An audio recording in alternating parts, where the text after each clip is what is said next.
क्या आपको पता है कि इस महीने जब आपका पीरियड आया तो उस महीने प्रेगनेंसी रुकी हुई थी, लेकिन पीरियड आते ही साथ में बच्चा भी निकल गया। जी हाँ, ऑलमोस्ट 20% केसेस में ऐसा रहता है कि वहाँ पे मेंस्ट्रुअल अबॉर्शन बोलते हैं उसको, यानी कि अंदर बच्चा होता है लेकिन फिर पीरियड के टाइम आते आते इम्प्लांटेशन फेल हो जाता है, प्रोजेस्टेरोन विड्रोवल होके ब्लीडिंग शुरू होके बच्चा भी बाहर साथ में निकल जाएगा। तो यहाँ पे प्रेगनेंसी रुकी हुई होती है तो निकल क्यों जाती है? उसका एक सबसे बड़ा रीज़न ये है कि प्रेगनेंसी आपको पता नहीं थी कि अंदर प्रेगनेंसी। यदि आपको पता रहेगी तो आप प्रिकॉशंस ले लेंगे, जैसे हेयर वॉश नहीं करेंगे, रिलेशन नहीं रखेंगे, भारी सामान नहीं उठाएंगे, बहुत ज़्यादा बाहर जाना आना बंद करेंगे। तो यहाँ पे कभी कभी सही समय पे आप टेस्ट नहीं करेंगे। प्रेगनेंसी चेक करने का भी एक सही समय रहता है। काफ़ी सारे मेरे खुद के पेशेंट, जब मैं समझाती भी हूँ तब नेक्स्ट अपॉइंटमेंट जब उनकी होती है तो ये बोलते हैं कि मुझे लगा था, मुझे सिम्टम्स सब थे, मुझे लगा भी कि मैं चेक करूँ, लेकिन फिर सोचा डेट अभी मिस नहीं हुई है तो डेट मिस होने के बाद करूँगी। या हमारे मम्मा ने बोला कि आप अभी चेक मत करो, नेगेटिव आएगा, आप कुछ दिनों बाद चेक करो। या फिर मैं नेगेटिव देख के परेशान हो जाती हूँ तो मैंने सोचा कि कुछ दिन जाने देती हूँ फिर चेक करती हूँ ताकि नेगेटिव ना आए। तो ऐसे बहुत सारे पेशेंट रहते हैं जो गलती कर देते हैं। तो हम यदि हमारे वीडियोस के नीचे कमेंट देखेंगे उसमें भी आप पढ़ेंगे कि मुझे हल्की लाइन आई थी फिर पीरियड आ गया, या मुझे पीरियड के प्रेगनेंसी के सब सिम्टम थे लेकिन फिर पीरियड आ गया, तो क्या हुआ होगा। तो आज हम आपके साथ डिस्कस करेंगे कि आपको सबसे पहला यूरिन प्रेगनेंसी किट में कब चेक करना चाहिए। चलो, एक पहली गलती, सही समय पे चेक नहीं करते हैं। दूसरी गलती, चेक करने पे यदि हल्की लाइन आती है तो अपने डॉक्टर को नहीं दिखाते हैं। अभी मैंने बताया काफ़ी बार हम खुद ये देखते हैं कि हल्की लाइन आई थी फिर घर पे वेट करेंगे कि डार्क लाइन आएगी तब मैं अपने डॉक्टर को बताऊंगी, या फिर डार्क लाइन आएगी तब जाके मैं कंसल्ट करूंगी। तो यदि हल्की लाइन आती है तो क्या करना है। तो यहाँ पर ये दोनों चीज़ें बहुत ज़्यादा इम्पोर्टेंट है। एक बार आपकी प्रेगनेंसी रुकी है, यदि आप प्रेगनेंसी सपोर्ट की गोली चालू कर देंगे तो बच्चा वहीं पे ठहर जाएगा। अभी आगे हमने जो बताया मेंस्ट्रुअल अबॉर्शन यानी कि एंड में आते आते पीरियड आ जाएगा, वो नहीं होगा, प्रेगनेंसी टिक जाएगी। ज़्यादातर केसेस में वहाँ पे सक्सेस रेट बढ़ जाते हैं। तो सबसे पहले बात करते हैं प्रेगनेंसी टेस्ट कब करना है आपको। देखो, अभी हमने बताया कि आपको इनिशियली पता चल जाता है, कुछ सिम्टम बॉडी दिखाती है। यदि वो सिम्टम के बारे में आपको पता ना हो तो आप मेरी चैनल पे सेपरेट वीडियो है, वहाँ जाके देख सकते हैं कि प्रेगनेंसी रुकी हुई हो तो कौन से इनिशियल सिम्टम आपकी बॉडी पे आएगा। तो यहाँ पर अभी आपकी डेट हम जानते हैं कि चलो 28 या 30 दिन की साइकिल है। अब हर एक किसी की साइकिल अलग रहेगी। 28-30 दिन तो वहाँ पे रहती है, किसी को 25 दिन में आएगा, किसी को 26-27, किसी को 28-29, किसी को 30-32, किसी को 35। इस तरह से साइकिल हर एक लेडी की अलग अलग रहती है और अपनी साइकिल खुद को पता रहती है। तो आपको ये नहीं करना है कि आपकी डेट मिस हुई है उसके 2-3 दिन या 1 वीक के बाद ही टेस्ट करना है। काफ़ी सारे पेशेंट बोलते हैं कि 1 वीक के बाद ही पता चलेगा ना, 2-3 दिन में क्या पता चलेगा। बिल्कुल नहीं, यदि अंदर बच्चा है तो डेट मिस होने के 2 दिन बाद आप चेक करेंगे, आपको पॉजिटिव आएगा ही। अब डेट मिस होना मैंने बोला तो कौन सी डेट, आपकी जो एक्सपेक्टेड डेट रहती है, मैंने अभी बताया हर एक किसी के डेज अलग रहेंगे। यदि आपकी 25 दिन की साइकिल है तो आपकी एक्सपेक्टेड डेट जल्दी होगी, यानी कि आपको अभी आया है 30 को पीरियड, तो अगले महीने आपका पीरियड की जो एक्सपेक्टेड डेट रहेगी वो 25 या 26 रहेगी, ना कि 30।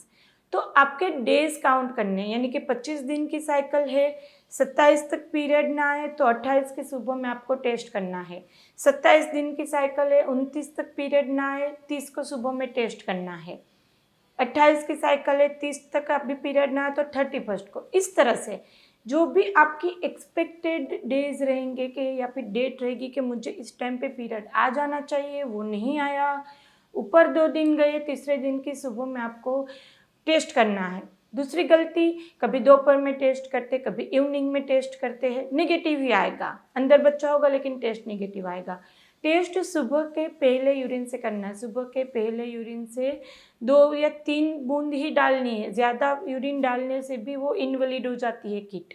2 से 3 बूंद डालिए, वेट करिए, लाइन देखिए, तुरंत लाइन आएगी। कभी कभी पेशेंट बोलते हैं कि मैंने सुबह में रख दिया, दोपहर में मैंने चेक किया लाइन थी, वो लाइन नहीं गिनी जाएगी।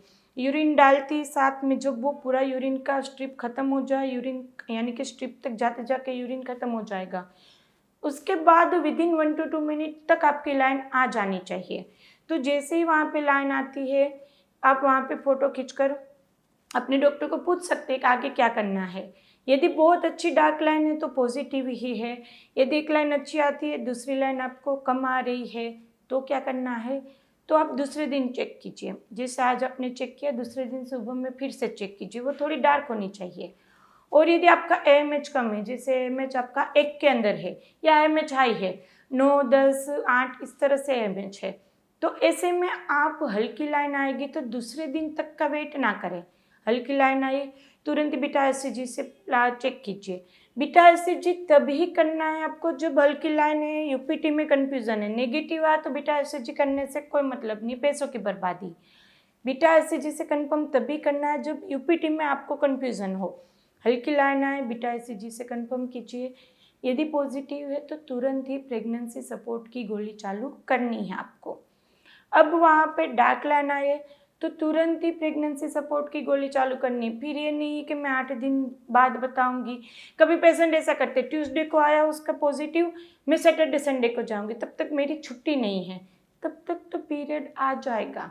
तो ये सब गलती के चलते काफ़ी सारे पेशेंट के साथ ये दिक्कत होती है कि प्रेगनेंसी रुकी होती है, इस तरह से लापरवाही करते हैं, एंड में वापस पीरियड आके ज़ीरो से शुरू करना पड़ता है। तो यहाँ पर हमने जो डिस्कस किया, सबसे पहला यूरिन प्रेगनेंसी किट में चेक आपको जब आपकी डेट मिस हो उसके 2 दिन बाद करना है।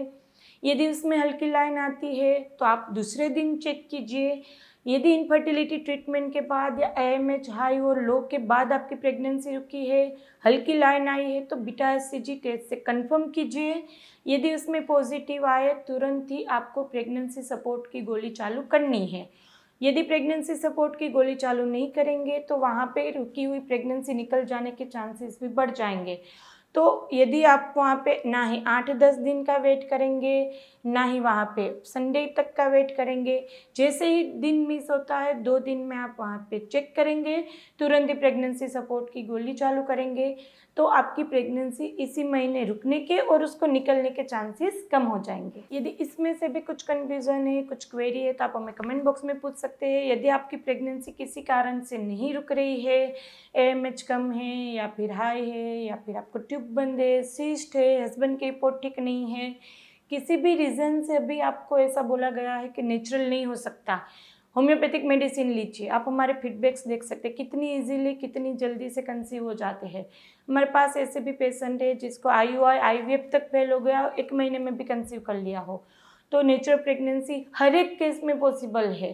तो आप वहाँ पे सर्जरी IVF का डिसीजन ना लेके कुछ महीना होम्योपैथी को दीजिए, आराम से आप नेचुरल प्रेगनेंसी कंसीव कर सकते हैं। यदि आप हमारी टेलीफोनिक अपॉइंटमेंट बुक करवाना चाहते हैं, यहाँ पे नंबर दिया गया है, उस पर मैसेज करके कॉल करके इंक्वायरी कर सकते हैं, हमारी टेलीफोनिक अपॉइंटमेंट बुक करवा सकते हैं। यदि हमसे मिलना चाहते हैं, हम आनंद में गुजरात में है, हॉस्पिटल विजिट कर सकते हैं। तो आप यहाँ पूरे महीने में कभी भी आ सकते हैं, उसकी इंक्वायरी भी आप दिए गए नंबर पे कर सकते हैं। तो यहाँ मेरा यही कहना है कि नेचुरल प्रेगनेंसी के लिए ट्राई कीजिए और ऐसी गलती ना करें जिससे हमें जल्दी से रिजल्ट मिल जाएंगे। तो चलिए फ्रेंड, वीडियो को ज़्यादा से ज़्यादा लाइक कीजिएगा, शेयर कीजिएगा। अभी तक सब्सक्राइब नहीं किया चैनल को तो कर लीजिए, आपके लिए बिल्कुल ही फ्री है। फिर जल्दी मिलेंगे, तब तक के लिए stay healthy, stay happy, bye.